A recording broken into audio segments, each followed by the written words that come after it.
Welcome to Old York Gritty, where we talk about many things, but we always talk about it with facts and revelations, meaning that it's not just giving you the facts, but it's explaining these facts and how they play a part inside our daily lives. Ours. Nobody is immune from the truth. Right? So in this, we're going to be continuing on with Keys of Freemasonry. This is chapter 7. All right, so we're going to get into it. Oh, by the way, let me get my tree game up here. What do I want to smoke? What do I want to smoke?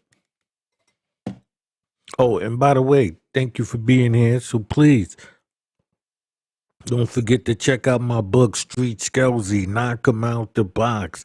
It's a murder mystery about two brothers who must team up to find their father's killer or killers. One is a New York City police officer who must team up with his partner in order to keep his younger brother out of the slammer, knowing that he's a hothead and if he gets to the suspects before the police do, it's going to be a shootout in the streets.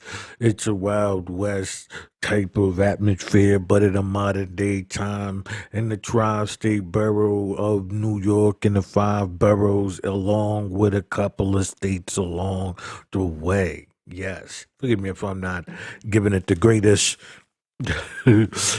promotion. I ain't feeling like I'm pandering, but nonetheless, that's what it is. So this is Three Skelzy, Knock 'em Out the Box. That's me. And don't forget to hit that like, that subscribe, and that notification bell so you can be notified whenever there's new content being uploaded. Okay. Now let's get into this. Chapter 7. Solomon Southwick's account of the Albany Lodge, of his connection with it, and of his narrow escape from its atheistcal teachings, important remarks. Solomon Southwick pardon me here, account of the Albany Lodge and his connection with it may have a passing notice. Somewhere about 1790, a lawyer, a tavern keeper, and a skewed Yankee put their heads together and got up a Masonic lodge. The Yankee soon became the leading spirit in the spectacle, and as he was an ignoramus workman in leather and lambskin, and as every newborn baby in masonry would want a bib or apron, the more blind candidates he ushered into the light, the more aprons he sold. He employed at one time half the young sea matrix in the city at stitching on the borders and the finishing off these bibs for the babies and suckling of the mystic tide. He was a paper stainer and well as a dresser of lamb skins, and consequently the more lodge that were chartered, the more of his colored paper was called for to decorate their altar and their walls. That what universal charity, what expended benevolence. Thus, while the Yankee leather dressed and paper stained sold abundance of bibs, and picture paper and tavern keeper sold abundance of drinks to the same big babies, the lawyers, of course, attained to the lawsuit which by necessity became more and more numerous. And by a similar necessity, the men of the apron were upon victorious when a Cowan was one of the parties in a suit. Pardon me here. Okay. Seeing how these three spectators flourished in their different departments of business, another Yankee who had lately commenced business as a hatter joined the lodge and thus became hat maker for the fraternity, making hats of enormous size and grotesque figures for the mystic brotherhood. Hence, he soon found himself a flourishing business, for the big babies increased amazingly. It now occurred to the fourth Yankee, an obscure painter who was at the point to die for want of business, that there was a chance for him hence to join the lodge and learn to pronounce Jachin and Boaz. The result was that he was employed to paint various figures and hypergraphs for the craft and soon had quite a run of business. These 5-4 Yankees and a Dutch lawyer now made money fast, for numerous blockheads and big babies wanted hats and bibs and drinks, while they gaped and wondered as they looked upon the mysterious paintings in the hidden recesses of the Masonic den. And as far as lawyers, he had his hands full, of course, for lawyers increased rapidly as a necessary consequence of such rascality, and the Masonic lawyer had to impose the course of his brethren so far as to extract them whether right or wrong. Mr. Southwick, being acquainted with several of these speculators, particularly with the apron maker, the latter persuaded him to seek and obtain a knowledge of their mysteries, which were represented as being of great value. He finally took his first degree, and with much disappointment and shame, but being assured that the revelations would be made in due time, he concluded to preserve. Meantime, he was told to purchase Jachin and Boaz, or Masonry Descarates, as that book would greatly assert him in preparing for the degree sought. Accordingly, he purchased the book from a certain Quaker, and was not a little surprised to find that their first degree were admonished to him from that very book, for publishing which poor Pritchard was murdered. He was now disappointed and disgusted beyond measure.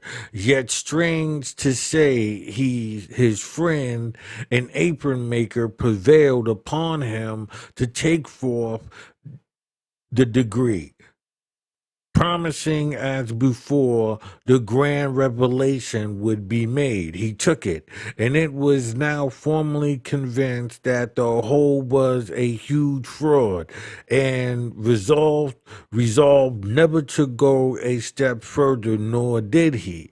This was about 1795, for when referring to his period in 1827, he says more than 30 years ago, It was about this time that the following correspondence took place between Mr. Southwick and his Masonic brethren, the apron maker, who was presiding in the old Union. One night, and I stood at the secretary desk and wrote handed to him the following.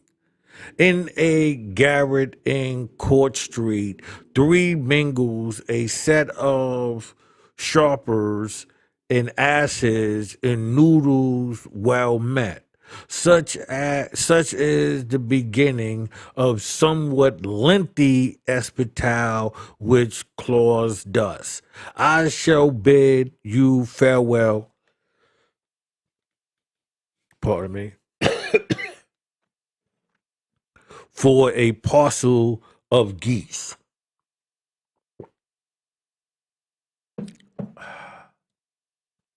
And I hope I am least janky booey yo fleece. That dish, the wishful master returns the following impromptu. But quietst, I know it, say never the word. Our craft is to blind and bamboozle the herd. The world is a goose, a prayer there is a man who'll not pluck a feather whenever he can. You may go, but remember, the fate of the fool will be yours if you dare to tell tales out of school. To this Southwick returned the following impromptu. I shall go, but to talk of the tinsel and trick, the art that are taught in the school of old Nick, would I idle indeed, for the world would cry, boo, to the goose that was plucked by such sharpers as you. Here is striking specimens of what the apostle calls deceiving and being deceived. In a forcible reminder, one of that saying of the wise man, as the madman who casteth fire, brands arrows in death, so is the man that deceives his neighbor and saith, Am not I in sport? There are probably no sinners under the whole heaven to whom these texts apply more forcibly than they do the Mason.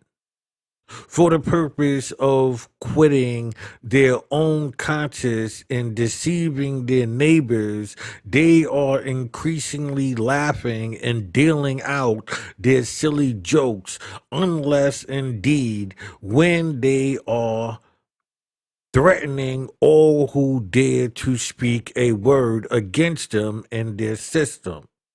An instance of the threat you have in the above apply for the worshipful master. You may go, but remember, faith of the fool will be yours if you dare tell tales out of school. So inside of the conversation, inside this cryptic sloppy cryptic conversation is basically telling him, what you learned here, you better not go tell nobody. In reply to may be seen one reason why Masons are so unwilling to divulge the fact of their own case. I tell the fact in the case, namely that I was dandled, blindfolded, halted, that I swore my life away in company. Would be idle indeed, for the world would cry, boo, to the goose that plucked by such a sharper as you. No doubt this is one reason why thousands conclude not to tell what took place at their initiations. A very striking illustration of this whole affair is thus given by Southwick. I determined to throw off forever the undue influence which my royal arch Yankee brothers had acquired over me. Accordingly, after taking the fourth degree, I told him frankly that I would never go a step further in Freemasonry. He pretended to be very much surprised, but I could clearly see that it was sheer affection, um, affections, and began the old story of something worth knowing, which was yet behind the curtain. Stop, my dear sir, said I, and I will give you briefly what I believe to be the history of all your science and your secrets. Well, what is it? Was the reply. You have heard, sir, I replied, of one of your Yankee brethren who advised, as a rare show of wonderful horse, which exhibited the queerest freaky of nature imaginable. For tail of the beast was precisely where his head ought to have been. The people were crowded around the stable door, clamoring for admittance. The cunning showman, like my Masonic monitor, knew full well that by taking in one at a time, the game would last the longer. The first that entered came out after a while, apparently well pleased, and to the question, is this tail where his head ought to be? Readily answered in the affirmative. Others equally prudent, being resolved not to expose their own cruelty, followed his example. At length, a clown among the crowd pushed his way in, but soon came out again, and with honest simplicity cried out, "Darnation, seize the fella. He's tried the tail to the haystack and let the head poke out to other end of the stall. The efforts which dishonest confession was upon the gaping multitude may easily be imagined, and of course it put an end to the game. The game, however, would have continued had the showman, like the craft, excluded idiots and bound all who extended under oath the death penalty, not to divulge the trick. Mr. Southwick adds, I need not state the effects which this resolution had upon my sage friend, but of one thing you may be assured, that every Masonic lodge, from that of the pin-feathered Boaz or apprentice to the full-fledged and infallible, you will find the horse with his head where his tail ought to be. And if any of you wish to be made asses of, you have only to pay him a visit, and the length of your ears will soon equal the extent of your wishes.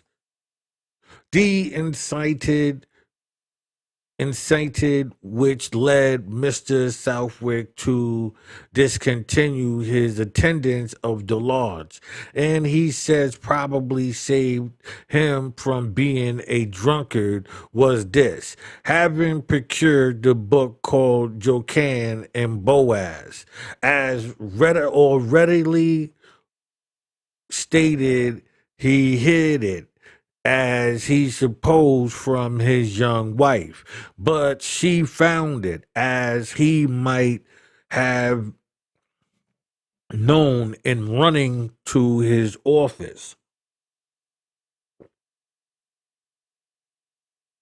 She threw it upon the table before him, saying, with a look of pity and contempt, "Are you not a very wise young man to be led by that cunning red-coated Yankee," meaning the apron marker, who was the worshipful master of the Masonic den?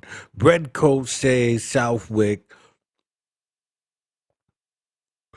Southwick had just gone out of fashion in New England, but one of them still lingered upon the back of my brother and preceptor.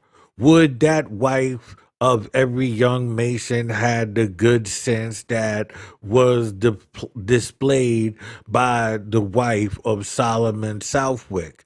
But alas, there are many silly creatures who are or seem to be proud that their husbands wear aprons. Excuse me.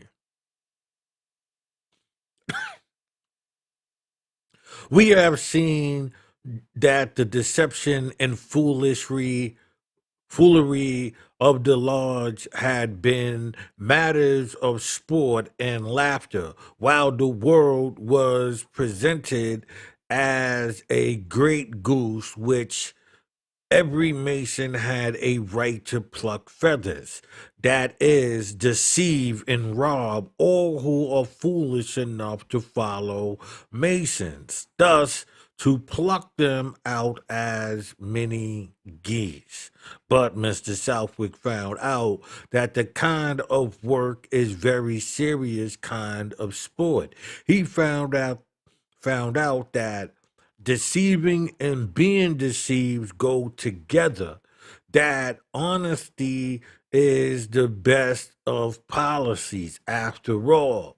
When through God's infinite mercy his eyes were open to see the awful gulf of the very vague in of which masonry had led him, and upon which he had been supporting, as thousands and tens of thousands are doing today, being led thinner, blinded, and poisoned by similar deceivers who are still plucking the geese. I say, when his eyes were open, his sport was at an end. The very different and very different feelings and thoughts occupied his troubled mind. Hence, he thus warned others of the ruins which he so narrowly escaped. If on the subject I am earnest, believe me, it is because I feel it's important of your temporal and eternal happiness, and I assure you, feel it in more deeply, cause when in early life and destitute of experience, I was led into a Masonic lodge. The man who led me there led me at the same time to embrace these principles of infidelity, which is now considered the bane of my life, and of which, therefore, I feel anxious to warn you to save you from becoming the dupes and victims of such men. To that day, I have cherished the principles of Christianity to their full extent as far as I could understand them. My revered parents had infused into my young mind that spirits of religion and piety which emanate emanate their own minds. Speaking of the Masonic apron manufacturer, so often referred to, he says, from the moment he obtained an influence over me, he began to poison my mind with insinuations against the Christian revelation. Nor did he relax his efforts until he had the satisfaction of finding me as conformed an infidel as himself. And my belief is that one half, at least, is not more of the young men who were seduced into Freemasonry, have their minds imbued at the same time with the poison of infidelity. Hear that, ye parents, and you, ye watchmen of the walls of Zion, who are silent while every possible effort is being made to draw the inexperienced and unsuspecting youth into the Masonic den, or into the side chambers of various secret societies where they are artfully prepared for admission into the den. And once they are in, they are beyond your reach and are always sure to be poisoned beyond the hope of recovery. You may flatter yourselves that your young men are proof against such influence, but you should remember that many, very many concerning whom the same opinions may entertained, confidently entertained, did nevertheless become confirmed infidels by being led away precisely the same way. Remember that Mr. Southwick was a young man of more than ordinary abilities and had received a strictly religious education, so much so that he had never entertained a single doubt as to the truth of revelations till he fell into the hands of the Masonic conspirators. It should be observed, too, that he was poisoned, although he saw that doing of the lodge were absurd and fraudulent, and for many years he was held fast by the infidel principles which he there embedded so fast that the struggle was long and severe before he fully shook off the infidel principles which this his Masonic teachers communicated to his young thought previously well instructed mind. He not only read the scripture, but the principal standards, works, and fused of revealed religions before his mind recovered its power to think and believe correctly. Believe is the key word there. He gives us a list of books which he read. And it is such a list as will not often be found in the library of first class theologians. He finally closes his most impressive address thus: I shall now, my young courtmen, take my leave of you, perhaps forever, and contain and certain it is that I can never address you on subjects of more importance to your happiness, both here and hereafter, than those which this work embraces. Come what will of me, whether I am disdained to fall by the hands of some vulgar and midnight assassin, as has been threatened, or to die on the bed of peace. I thank you, God,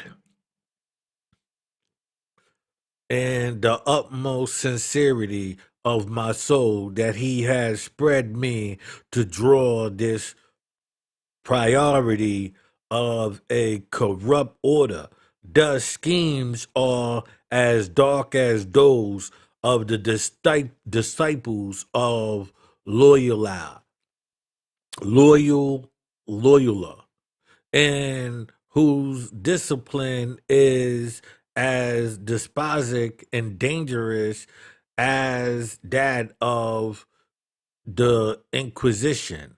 I solemnly warn you to be aware, as you would, of the most deadly poison of coming within the pale of the lictitious mysteries, its unhallowed orgies, and its blasphemous rituals. Too long, too far, too long has it already polluted the sacred soil of liberty. Too long already has it darkly controlled the ballots of the unsuspecting freemen and paralyzed the rights of election. Too long has it stained the purity of the ermines and defiled sanctuary of the altar. Too long has it corrupted litigation, perverted justice. Too long has it made a jury box a sink of partiality and favoritism, and a stand of the witness to source of perjury and the protector of fraud and villainy. Too long has it been permitted to redeem felons from the state prison before they had half exported their crimes. Too long has it been permitted to rob the gallows and the gibbets of their honest dues. Mortality, patriotism, liberty, and religion. The holy laws it has violated. The democratic, civil, and religious ties it has severed. The promising young men it has lured to destruction, and the heartbroken parents whose gray hairs it has brought with sorrow to the grave. The husband of its alienated from their wives, and the wives it has robbed of the society and protection of their husband. The widow and the orphan it has plunged into misery, and the blood of the martyrs it has slain. All cry aloud in one united voice to the God of eternal justice for its loyal expropriations from the face of the earth. Albany, December 8th, 1827. There, that is the way in which I like to hear men speak of masonry. And that is the way they will speak when they know masonry, if they have heart capable of hating what is thoroughly bad, and the loving that God who by no means acquit the wicked as such. It is intolerable to hear men subject to masonry simply on the grounds that it is no longer needed, that it is not expedient, that it disturbs the peace of the church, and begging their good brethren in view of all this to discontinue their connection with the system, and acknowledging that although they are under numerous oaths and death penalties to violate all righteous laws, they are nevertheless good Christian brothers. But say all this is simply intolerable. I talk thus of perjury, murder, and other enormous crimes. And the moral sense of every honest man is shocked. But the man who, under the impulse of sudden temptation, the passion commits such crimes is not half so bad as the professing Christian who deliberately binds himself by oath and death penalty to do so. Yea, and the subject and ye and to reject the very name of the holy savior of men, who does not see that they and that to acknowledge such to be good men is not only to give up the Bible as useless, but to pronounce its teachings as utterly untrue.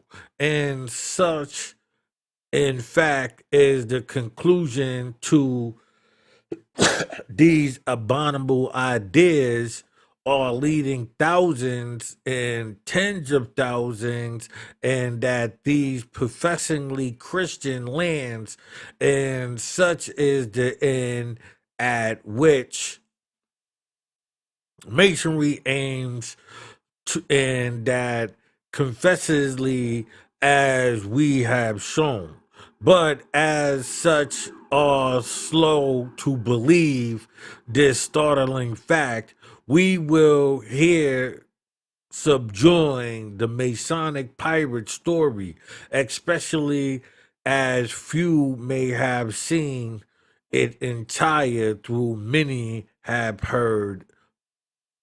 It says, though many have heard of it. Right? And so that should be the end of chapter 7. Right? Like I said, don't forget to check out my book, Street Scalzi, Knock 'em Out the Box. As well as hit that like, hit that subscribe, hit that notification. Hell, even leave a comment. Let me know you there. Get this channel flowing.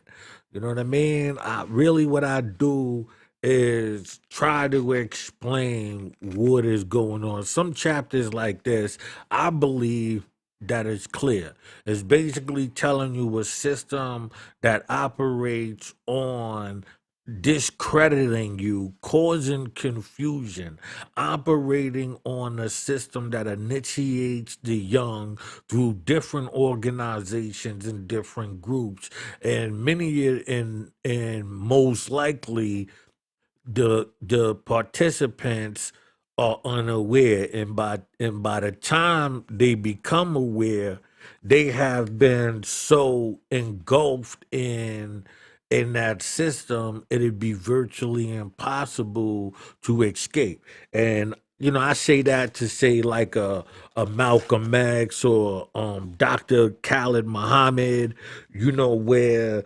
they dealt with the Masonic group of the Nation of Islam. So the youth, they this is the say we got Farrakhan and we got all of that. The youth are drawn into this, but little do it takes them forever to learn the history of the people who found out the truth of these systems and tried to break away from it, and it cost them dearly. So this is why I do this. I do this because of a system that ensnares and traps the people. Even from the first time me coming across like the 5% nation, I didn't know about it, but the first time I actually had a conversation with his members, I can say it took me no less than a week to understand how um like about a good 70% of it for me to step away and say, nah, I could figure out the rest of it on my own as I did. But just by, understanding the nation of it, I mean, I'm talking about talking to a 5%er and understanding the nation of Islam and understanding the Moorish Science Temple, um, being given a book, um, what was the book? It was Elijah Muhammad, not Eat to Live, it was the other one, the Black Book, and with him on the cover. Like I said, I'm not a Muslim, I'm not 5%, I'm not none of that. Although out of all of those organizations, those Freemasonic organizations, I will say because of the 5% Nation and Clarence X bringing Freemasonry to the streets, like what's his name out in California, T. Rogers, and also what's the other brother, Raymond Washington, you know, when you understand this system, you would understand that yes, Bloods, Crips, Nation of Islam, I mean, yeah, Nation of Islam, all of these groups are really Masonic groups. You talk to Farrakhan, he tell you he's a Freemason. Right? He tell you himself, yeah, I'm a Freemason. So understanding how this system work is important because as you can see, they go in jail and they come out these religious organizations, whether it be the Nation of Islam or the Hebrew nation, and I'm saying these two opposite sides, but still initiating through the jail system and all of those type of things. So, um, this is just what this was the warning to. He was breaking down their system, right, and that's why I go to those who was given the message, was down with the message givers, right? And so this is why I go through these books, right? So once again, like I said, don't forget to hit that like, hit that subscribe, hit that notification. Don't forget, this is Old York Gritty. You can also go in the link and check out my descriptions where you can get some of my merchandise and support the channel if you want to support it, whether it be through the book, whether it be through the merchandise. On this is a special cup. On one side is I Gritty New York, and on the other side is Old York Gritty. I was in New York in the days of not this foo-foo-ness that you see going around here. You know what I mean? So I'm gonna slide up out of here, people. I'll be back to give you another one in a minute.